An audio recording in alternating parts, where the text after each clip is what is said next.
Eritrean Foreign Minister Osman Salih addressed the United Nations General Assembly on Tuesday. As most leaders have, he started out by talking about the COVID-19 pandemic and climate change. He then accused the West of pursuing policies that have favored the rich. Income disparity between the rich few, less than 1% of the population, and the majority of other citizens has become ludicrously huge and morally reprehensible, with unhealthy social ramifications.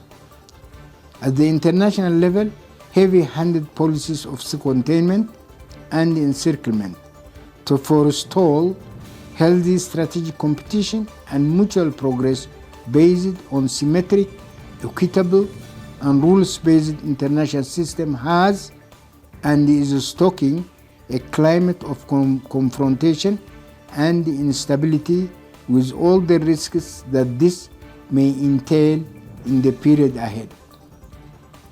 Salih called for a reform of the United Nations to diminish the influence of those he called the select few. The previous day, his Ethiopian counterpart made his case for Addis Abeba's actions in Tigray province. The conflict there has led to accusations on all sides of atrocities and war crimes. International bodies and individual countries have made specific calls for Eritrean forces to leave the state. Eritrea has steadfastly insisted theirs was a defensive action and that their mission is not over. The joint declaration of peace and friendship that Eritrea and Ethiopia signed in July 2018 had ushered in a new epoch of hope and optimism. The significance of this historic achievement was vividly visible in the massive euphoria that it generated among the peoples of Eritrea and Ethiopia. But the TPLF group couldn't accept and fathom the present realities. It thus embarked on multiple acts of subversion, both to scuttle the Eritrea-Ethiopia peace process and to regain power in Ethiopia through forceful means. Salih made it clear that Eritrea feels that the Tigrayans have stolen their land, and it is Asmara's right to reclaim it. He blamed the TPLF for starting the current conflict that has involved his nation. And then the Eritrean diplomat faulted many in the international community for choosing sides. TPLF's aims included subsequent military acts of aggression against Eritrea.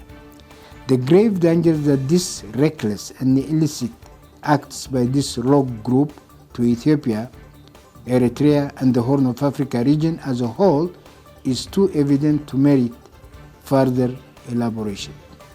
But what we find inexcusable is the position of certain countries, notably the United States and its European allies, to defend the TPLF's illicit and dangerous acts of insurrection and mayhem, and marshal all the tools in their disposal to rehabilitate it at any cost. The Eritrean foreign minister did not address any of the accusations of atrocities committed by his country's military. At the end of his statement, he painted a picture of a small nation being trampled by an alliance of bullies. The injustices meted on Eritrea by powers who feel they can trample the sovereignty of nations and peoples at their whim must indeed come to an end. I thank you.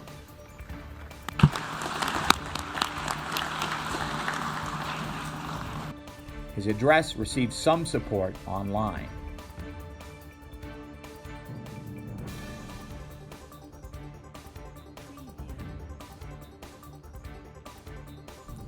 And some ridicule.